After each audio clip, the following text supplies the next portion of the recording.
Welcome to When Nerds Learn to Fly.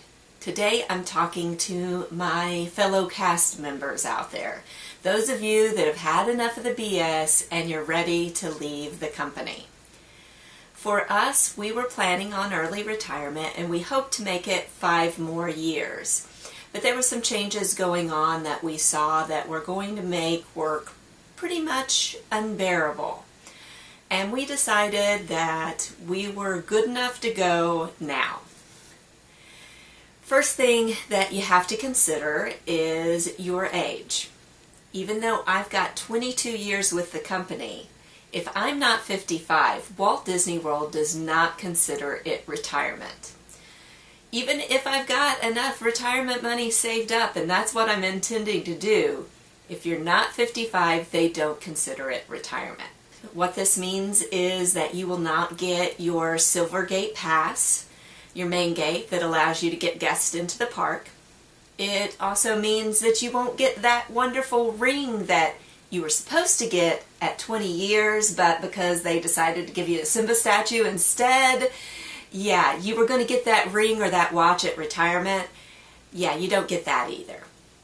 But you know, your pension is still there, your 401k is still there. You can start collecting that whenever you're ready to. I'm going to wait and hold off on all of that until 65 or 68 or whatever it is now. So that's something to consider. If you're not 55, Walt Disney World does not consider it retirement. The second thing you need to double check is check with the labor office and see what your contract states about benefit pay. We were those good cast members. We never called in sick. Our sick time always rolled into our vacation bank. But we were right in the middle of a contract change. Before the contract change, our sick time rolled into our vacation bank. After the contract change, sick time no longer rolled into that bank. It had a cap, and at that point you would stop accruing sick time. This wasn't the only change that happened with the contract. It also changed so that you could buy back your sick pay, which means you could just have them cut a check for the amount that your sick pay would be paid at, and then you'd not have that time taken off. The other change that they made was that upon leaving the company, they do not pay out sick time. So for 2 people who never called in sick, we had quite a bit of sick time in our sick bank. We had about 200 hours. I did the math on it. Yeah, that was a chunk of change. So we didn't want to lose that. So that meant we had to use it up. So the first thing that you want to do before taking any vacation time, any other time, so what you want to do is you want to buy back sick time until your bank is only 96 hours. They will cut you a check for anything over 96 hours in your sick bank. That's the first thing that you want to do. The second thing you want to do is schedule 6 days of personal day sick. This is the money that comes out of your sick bank, but it's scheduled, so those 6 days go into taking away from that 96 hours. Then you get 6 call-free days a year, which is essentially calling in sick and taking sick pay for those, but it not being recorded on your record card. Now you're leaving. You may not care whether it goes on your record card or not, but not knowing exactly how we're going to feel over the company for the next few years, we decided to do it the right way. So 6 call-free days. Now keep in mind you can't do all of these in a row, because then after a certain amount they put you out on medical leave of absence. So essentially that's how you use up your sick time if you're under the same contract that we were under. The next thing that you have to consider is your health insurance. I just missed being able to keep my health insurance when I retired. Some of those that work for the company that have been there longer than I was actually get health care as part of their retirement package. That might be something you want to consider if you're under that 55 age limit. And you might want to double check and see what the age limit on taking that company health care is. But here's something else that you want to consider. For us, we went on to the healthcare marketplace, and at first it looked like, oh my goodness, you know, it's going to cost us almost $800 a month for healthcare. You have to dig deeper for it. The healthcare marketplace isn't the simplest to use, and I guess that should be no surprise as a government agency, but it gives you the retail prices of the healthcare, and that can be shocking because, you know, you're looking at $10,000 a year. That's a lot of money. But if you run through all of the steps and get to the subsidies, we were actually able, with what we suspect that we'll be bringing in and living off of, that we're only going to pay $14 a month for health care. Some of you that are under the Disney healthcare program, even by keeping the health care that you have, it's still going to be a lot more money than that. So if you really believe that your workplace is too stressful to stay in, I recommend you go on to the healthcare marketplace, run the numbers, and see if you might actually be paying less should you leave the company early. The ones that have been there for 40 years, I think that they're pretty safe as far as, I think they only pay maybe $15 a month. So, you know, they wouldn't be better off, but crap, if you've been working for the company for 40 years, you ought to be past that 55 mark by now. So just something to consider. The next thing that you want to do is you want to get online and make sure that all of your beneficiaries are set right. You've got all of your passwords for any of your 401ks, your pensions. Make sure that you've got everything in line before you leave and get all those passwords and everything set up. Comp tickets. You cast members know what those are. Those are like golden little nuggets that they give to us every summer and winter. And those comp tickets will get you into the park once you leave the company. And if you're not 55 and don't have a main gate, you want those comp tickets. So go online and print up every single comp ticket that you have and have them in your hard little hand because you're going to need those. Now what I learned about the comp tickets is don't try and put all of them on your magic bands at once. I thought what better idea than to put my comp tickets onto my magic bands so that we can schedule fast passes when we go to the park and we can enjoy the most out of these comp tickets. My first experience was in putting them all in, and you know, being logical, I decided to put them in expiration dates so that the ones that expired first were first on down until the later expiration dates. And I'm plugging them all in, it's responding well, but all of a sudden it refuses to take a couple of the tickets, but not in order. So I have one summer ticket that's on there and one winter ticket, but it was supposed to be two of each. One United Way ticket went on, but two others did not. So now I've got to hold on to hard tickets for some of them, and some of them are on the magic bands. It doesn't tell you very clearly which tickets are which. It says summer comp tickets. It says winter comp tickets. It doesn't tell you what year. It doesn't give you the number of the ticket that you put on there.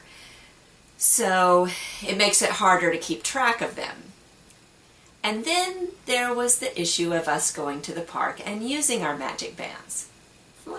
Logically, you would assume that since you put them in order of expiration date, since they have expiration dates on them, that it's going to take the ones that are going to expire first off of the Magic Band.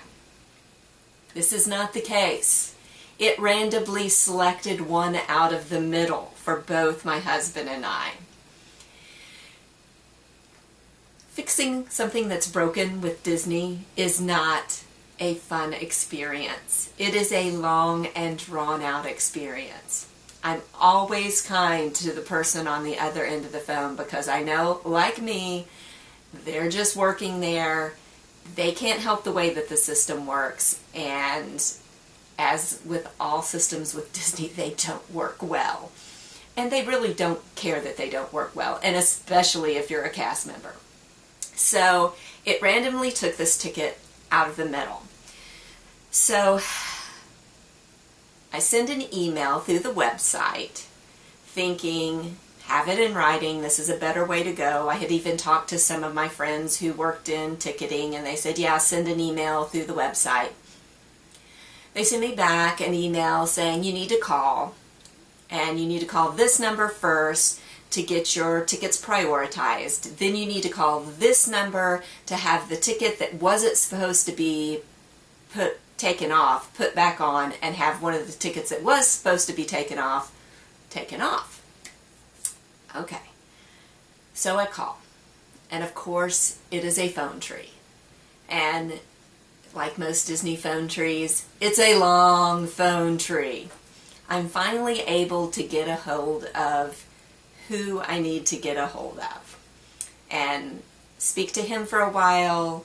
He gets the tickets prioritized. He transfers me to ticketing so that I can get the situation with the wrong ticket taken care of. Now, you get put on hold. I've already been on the phone for probably 30 minutes. I finally get to someone in the ticketing to get the ticket issue straightened out. And we talk for a little while. I explain, and she goes, well, your main gate pass doesn't work. Now, I'm not talking about my main gate pass. I'm talking about comp tickets. I've quit the company. I realize my main gate doesn't work. I'm talking about comp tickets. Okay, let me look at the... Okay, I see what's going on. Okay, can I put you on hold for a moment?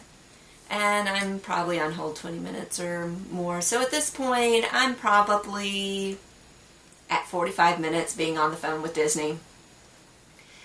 Finally, she comes back on, apologizes, and says that their system's down and that I will have to call back. No surprise. So I say, okay, that's great. I'll call back. Is there another way for me to call that can maybe shorten this whole phone tree down, a more direct line? She pauses. She gives me another number and which number to press to get through to who I need to. At this point, I'm frustrated with Disney because this is the way everything at Disney works. So I decide to cool off for a couple of days before calling back. So I call back the number that she gave me, and it really doesn't sound like the number I need. And then the number that she said to press to get through the phone tree really doesn't sound like the number that I need to go to because it's completely unrelated with the problem that I have. So I finally get a hold of a person. I go through the phone tree, I get a hold of a person, and I go through the whole same thing again. Even though there's supposed to be comments notated in my Disney My Way thing, there's supposed to be comments, but the comments didn't end up being there, blah, blah, blah. So we go through the whole thing, again on the main gate. Yes, I know, the main gate doesn't work. I quit the company. Yes, same thing. Again, I'm on the phone for probably 45 minutes. At the end of it, she takes off one of my summer comp tickets that was supposed to come off and gives me a confirmation number. Now I have to go to guest relations to pick up the 2 winter tickets that were mistakenly taken off of my Magic Band. So, hour phone call, another hour phone call, and now I'm going to have to go to guest relations. Well, my summer tickets are about to expire, so we decide to go to Epcot, so we go to guest relations first. I have to go through the whole story again, and he finally is able to look it up through the confirmation number that she gave me. And at that point, he asked to see my ID, which I was like, I don't have a Disney ID anymore. He goes, no, just a regular ID. Crap. I didn't bring an ID with me. It didn't even cross my mind. She hadn't mentioned that I'd need an ID to pick it up.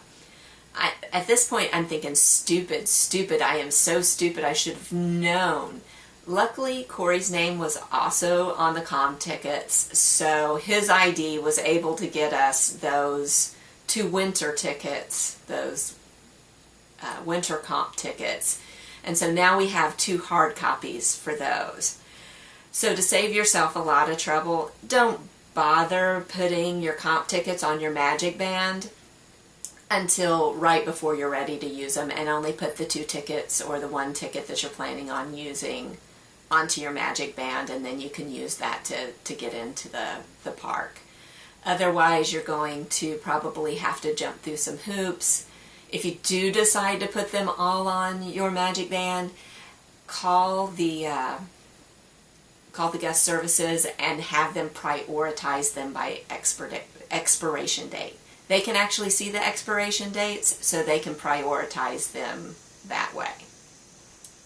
I still don't know if it's all going to work. I don't have a lot of faith in Disney. So those are just some little tidbits that we have learned in this journey of quitting Walt Disney World, and some of the obstacles that you have to get past in making sure that everything is okay when you leave. Everything is working out, but nothing is easy. I think that was a lot of our frustration while working at Walt Disney World, is that things that should be easy were made more complicated by the systems that they had put in place. And there was no logic to anything, that it ended up frustrating you to no end. So I'm just giving a word of advice on some things that I found out in the process. So if you're wanting to quit Walt Disney World, think about these things. If you are someone who has recently quit Walt Disney World and you've got some advice for cast members who are thinking about it, please leave some comments below about suggestions that people should consider before quitting. If you are someone who has some questions about quitting Walt Disney World or anything else, again, comment below. And if you are enjoying my vlogs, I'd really appreciate it if you subscribed. I would love to see you back here. Bye, guys. Always an adventure. Yeah, that's us.